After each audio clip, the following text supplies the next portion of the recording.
Just before we start, I just emailed you guys a document that will show your normal values for the Blackboard portion of your final exam.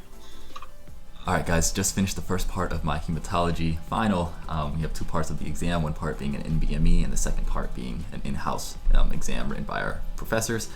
And I have about 20 minutes or so before the second part of the exam starts. So of course, you know what I'm using this time for, Anki. So I've done 581, but we still have about almost 100 cards left. We're gonna make it, and then we're gonna crank out the second half of this final, and then we'll be done with hematology in like an hour. So I'll see y'all in a little bit.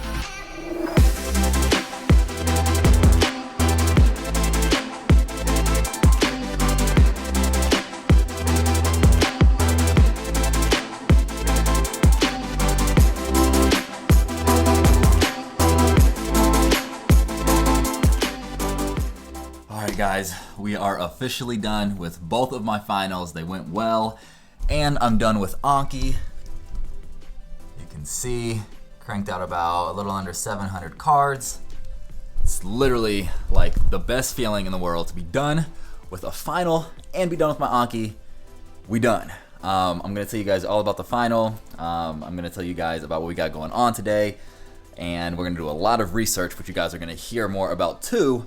But first, I'm gonna go and I'm gonna take Blaze to the dog park and meet up with one of his friends, Paco, which is one of my classmates, Eric's dog, and they're gonna be able to hang out, and then we're gonna check back in with you guys in a little bit.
All right.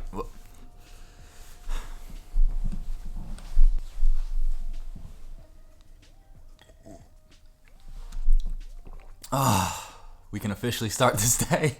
I haven't even introduced myself. If you're new here, my name is JR. I'm a second year medical student at the Mayo Clinic.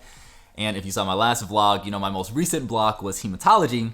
Well, I am officially done with yet another block of medical school. I just finished my hematology final this morning, and it went well. So I wanted to vlog today to talk about what finals look like, at least what they look like here. And I'm doing quite a bit of research too, so I wanted to show what research in medical school can also look like.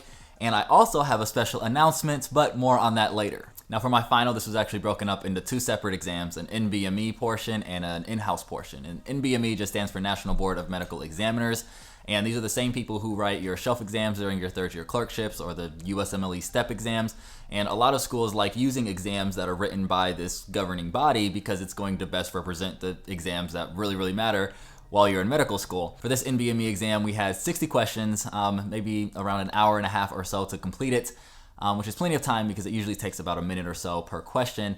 And all of the questions are clinically based. And so that means questions like a patient comes in with XYZ symptoms for this period of time. First, you have to understand what it is. And then they're like, what is the mechanism of action for the drug that will treat it? It's nice because it's all clinically based. It's not those pre-med questions that, really don't have anything to do with anything. And for the second exam, the in-house exam, these are questions written by our professors. And so we know that the questions are going to be specifically related to what they taught in class. And we had 40 questions and similarly clinically style-based questions. So a total of 100 questions to do. The good thing about the in-house exam is that we actually get our scores back right when we click submit. So we actually know how we did right away, whereas with the NBME exam, it usually takes a few weeks.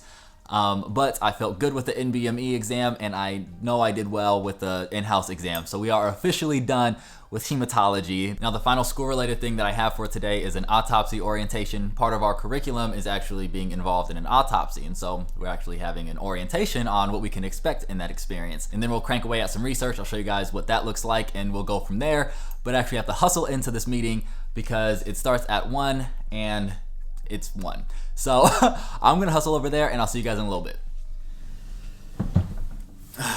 All right, guys, slight change of plans, I think, for today.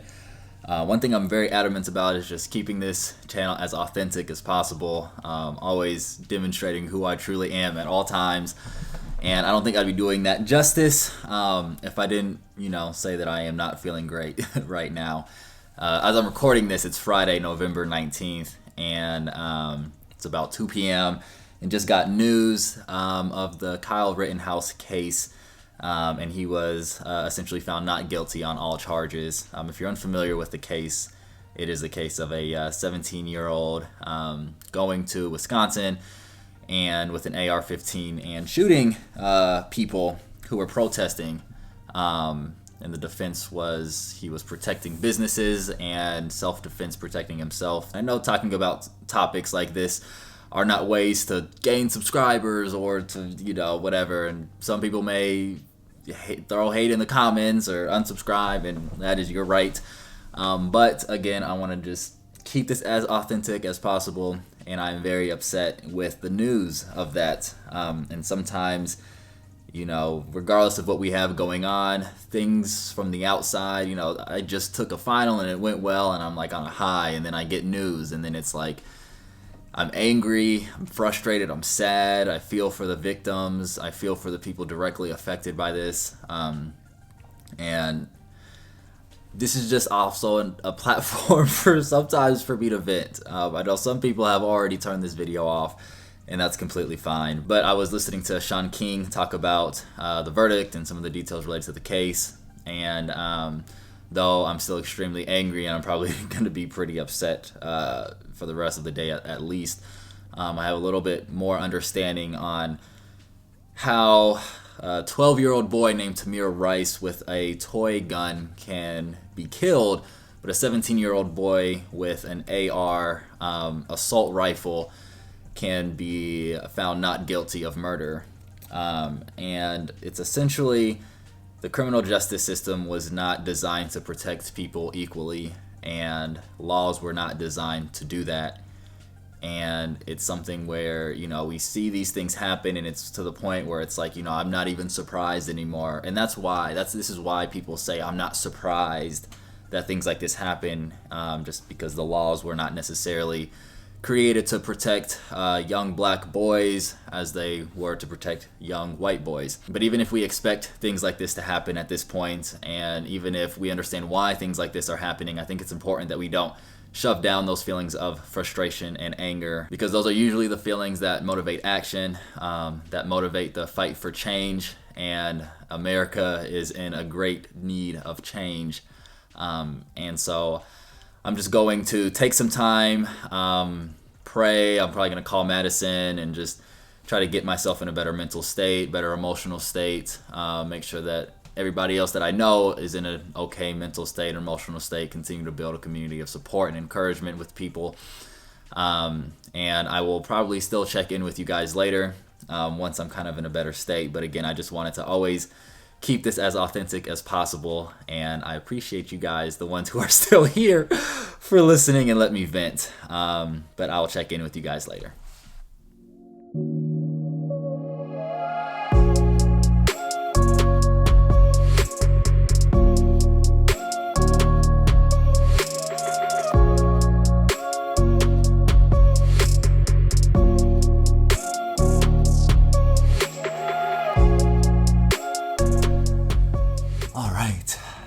That's looking a little bit better.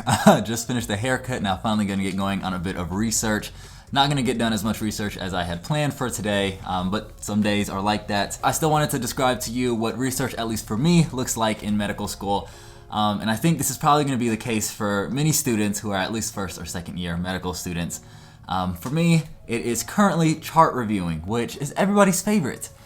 It's not really, but it is quite a bit of busy work that allows you to demonstrate work ethic, get involved in projects, and establish kind of mentorship relationships with residents and faculty members on that project.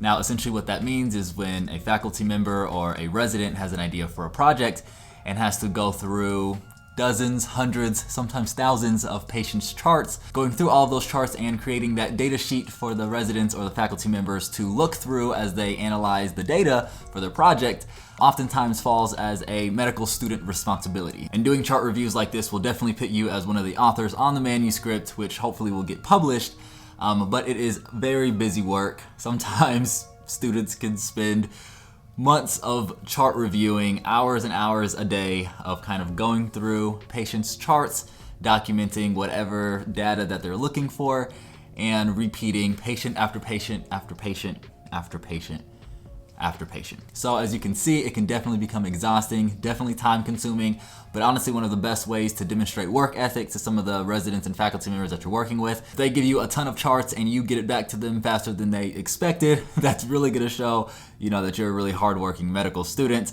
And they'll probably get you involved in more and more projects, less and less of which may be chart reviewing, and you actually may have the opportunity to actually just write full-on manuscripts yourself. But chart reviewing is a critical part of medical research, and honestly, being involved in any type of research as a medical student is an honor and a privilege.